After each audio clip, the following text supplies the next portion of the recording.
Hari Om. This is an online satsang given to us by our Guruji, Swami Nispruh Spandan, on the 4th of February 2024. Swamiji starts out by telling us about how using the mind becomes problematic in spirituality. That when you start to think, you start losing the bhav, or the positive emotional state you gain from spiritual practice. The intelligence of our brain is accessible to everyone from outside. This means that anyone or anything can enter our thoughts and affect them. True spirituality comes from God, that is, from within.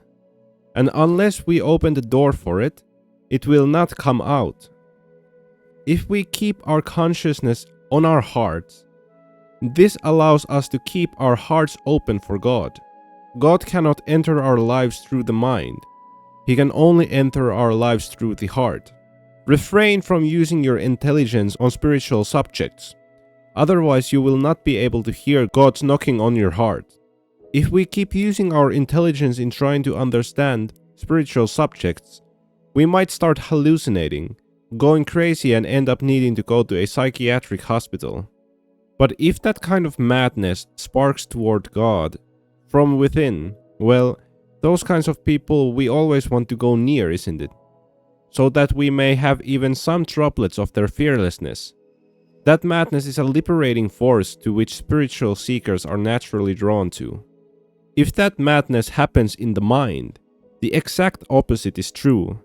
Generally, people want to avoid those kinds of people, who are always applying logic to everything and complaining if something happened or something didn't happen. Spirituality is more so a path of emotion than that of logic and intelligence. When positive emotion rises in you, you start moving up the spiritual ladder. This positive emotional state is also known as bhav. You cannot understand spiritual subjects by using intellect. Bhav is needed. Swamiji tells a story of two friends who were woodcutters. Each day, they would go out into the jungle, cut wood. In the afternoon, they would eat together, and in the evening, they would bring the wood back to be sold out in the market. One day, one of the friends asked the other, "Are you hungry? Let's go eat." To which the friend answered, "Today I'm not feeling well. I would like to take rest. You go on and eat without me." So the first friend goes to the river to wash his hands. He places his hands into the water, and suddenly a paper plate appeared there in his hands, and on it was halwa, which is a sweet dish in India, and it was made out of pure ghee. The man was happy and ate it, and then went back to his friend. They finished their work and went back home. The next day, he wondered, would the halwa appear there in the same place as yesterday? So he asked his friend, "Are you hungry? Let's go and eat." To which the friend answered, "No, I'm not hungry yet." "How are you hungry already? It's not our usual lunchtime." But the friend insisted that he was hungry, and he went alone to the river, and to his amazement, the halwa appeared there for him again. And this continued for a couple of days. And the friend starts getting suspicious. Where is he going? He's not eating much with me and telling he's already full. So is he getting food from somewhere? He starts following his friend and sees that he is getting something and eating it from the river. So when the friend has finished, he leaves the paper plate and goes back into the forest. His friend then goes to the spot where he was just in, wondering what the friend has just eaten. He took the paper plate from the river and smelled it. He's getting something delicious, he thought to himself. The next day, this friend goes upstream and catches the halwa before it reaches his friend. He eats it and throws the plate back into the river, and it floats to the first friend, to which the friend says that someone had gotten to the halwa before him.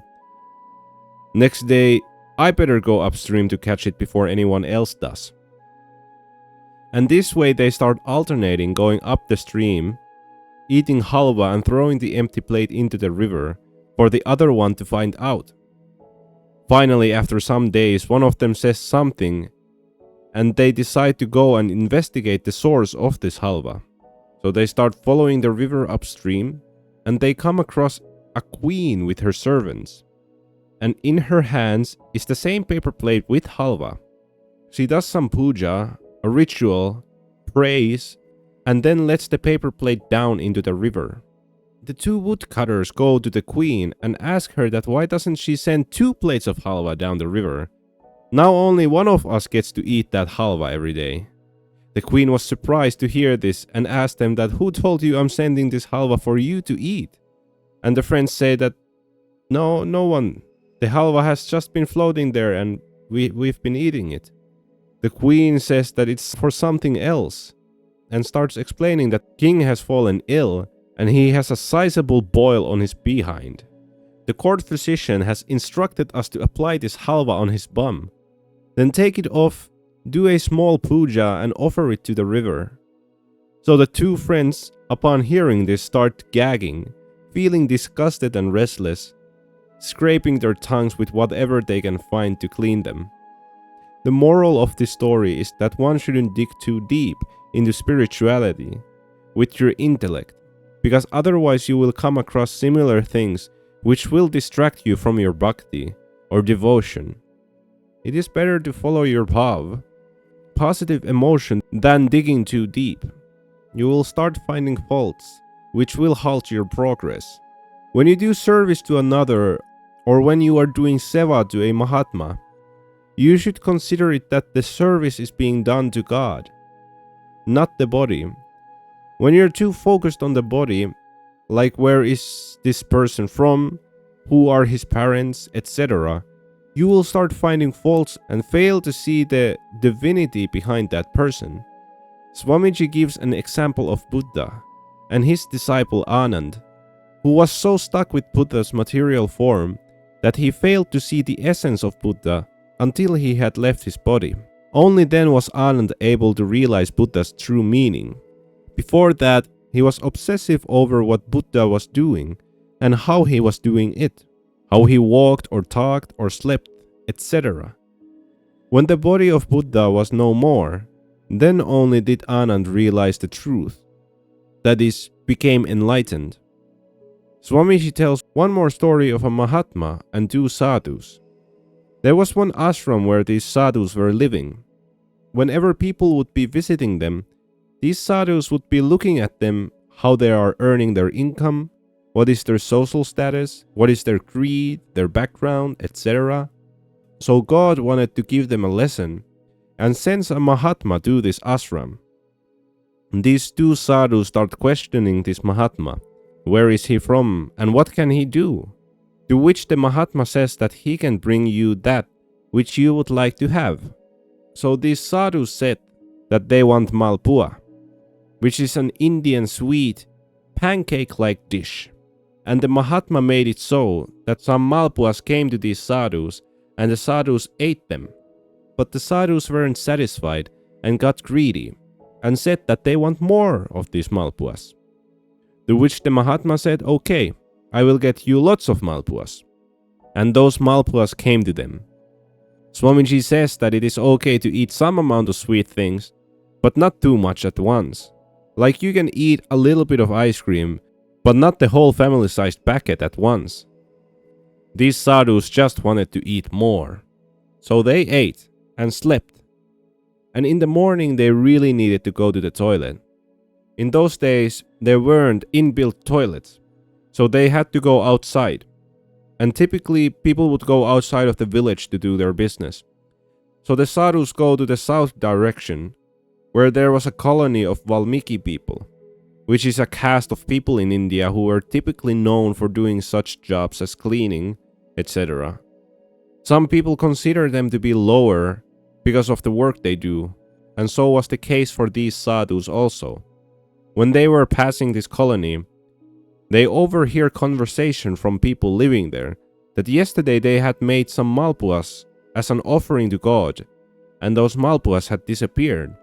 So they had made even more malpuas, but those had also disappeared.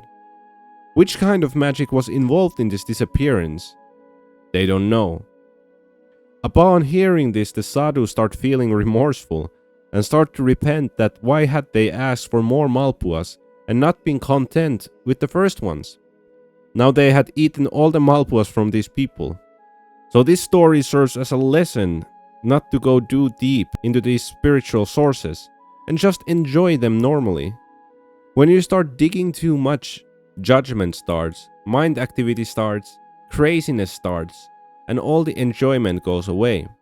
You should enjoy and do things by heart and not by brain, because if you start utilizing your brain in spirituality, all these problems start to show up. Thanks for watching this video. Jai Guru Hari Om. This satsang was given to us by our Guruji, Swami Nispruh Spandan.